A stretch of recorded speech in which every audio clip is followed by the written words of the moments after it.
Hello guys, आप देख रहे हैं जीके पॉइंट और हम बात करने वाले हैं वायुमंडल की परतों के बारे में। तो चलिए शुरू करते हैं।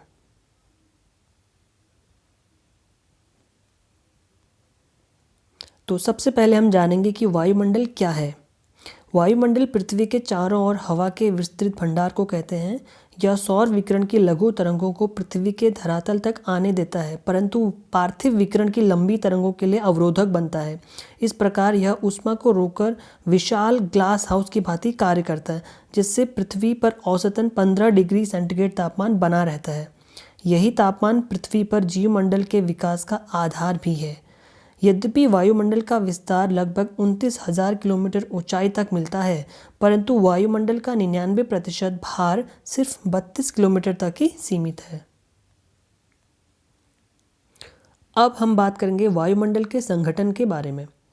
वायुमंडल में अनेक गैसों का मिश्रण है। सर्वाधिक मात्रा में नाइट्रोजन तथा उसके बाद क्रमशः ऑक्सीजन, ऑर्गन व कार्बन डाइऑक्साइड का स्थान आता है। इसके अलावा जलवाष्प, धूल के कण तथा अन्य अशुद्धियाँ भी असमान मात्रा में वायुमंडल में मौजूद रहती हैं। विभिन्न गैसों की 99% भाग मात्र 32 किलोमीटर तक की ऊंचाई तक सीमित है, जबकि धूल कणों व जलवाष्प का 90% भाग अधिकतम 10 किलोमीटर की ऊंचाई तक मिलता है। इसमें नाइट्रोजन 78%, ऑक्सीजन 21% व बाकी ऑर्गन और कार्बन डाइऑक्साइड रहते हैं। तो इसमें हम मेनली 5 परतों की बात करेंगे: क्षोभमंडल, समताप मंडल, मध्य मंडल, आयन मंडल और बाह्य मंडल। सबसे पहले हम बात करेंगे क्षोभमंडल यानी ट्रोपोस्फीयर के बारे में। और ट्रोपोस्फीयर जो होता है वो 0 से 8 या 18 किलोमीटर तक की ऊंचाई तक मिलता है।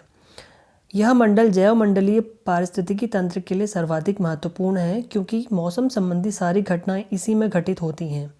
मौसम संबंधी सभी परिवर्तन इसी में होने के कारण इसे परिवर्तन मंडल भी कहते हैं। प्रति 165 मीटर की ऊंचाई पर वायु का तापमान 1 डिग्री सेल्सियस की औसत दर से घटता है। इसे सामान्य तापपतन दर कहते हैं। इस मंडल की सीमा विषुवत वृत्त के ऊपर 18 किलोमीटर की ऊंचाई तक तथा ध्रुवों के ऊपर लगभग 8 किलोमीटर तक है। ऊपरी क्षोभमंडल में जेट वायुधारा प्रवाहित होती है। जलवाष्प, धूल कणों का अधिकांश भाग इसी में मिलता है। इसके बाद हम बात करेंगे समताप मंडल यानी स्ट्रेटोस्फीयर के बारे में। इसका विस्तार 8 या 18 किलोमीटर से 50 किलोमीटर तक होता है। इसमें ओजोन परत 15 से 35 किलोमीटर पाए जाने के कारण इसे ओजोन मंडल भी कहते हैं।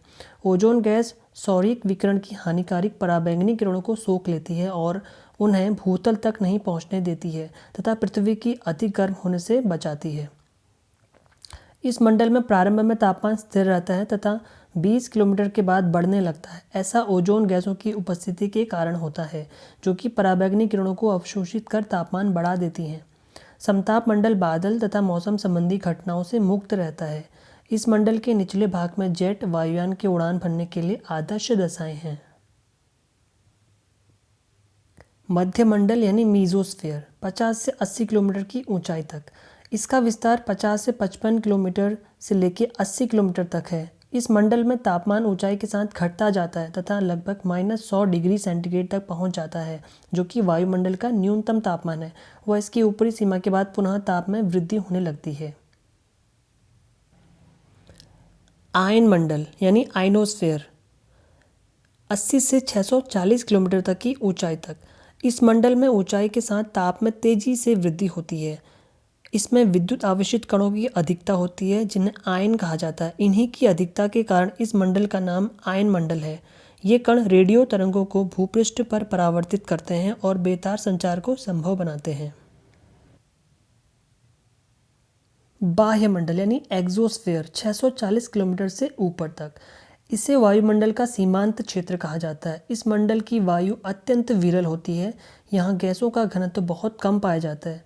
यहाँ हाइड्रोजन व हीलियम गैसों की प्रधानता होती है। तो गाइस, अब हम ट्रिक का इस्तेमाल करेंगे इनको याद करने के लिए। तो ट्रिक है इसकी, छोड़ सबको मैं आया बाहर। आपको बस इतना सा याद करना है, छोड़ सबको मैं आया बाहर। छोड़ का मतलब हुआ क्षोभमंडल, सबको समताप मंडल, मैं का मतलब मध्य मंडल, आया आयन मंडल और बाहर बाह्य मंडल। तो आप इसको आसानी से याद कर सकते हैं, बस आपको इतना सा याद करना है। अगर आपको वीडियो पसंद आई हो तो लाइक और शेयर ज़रूर करें।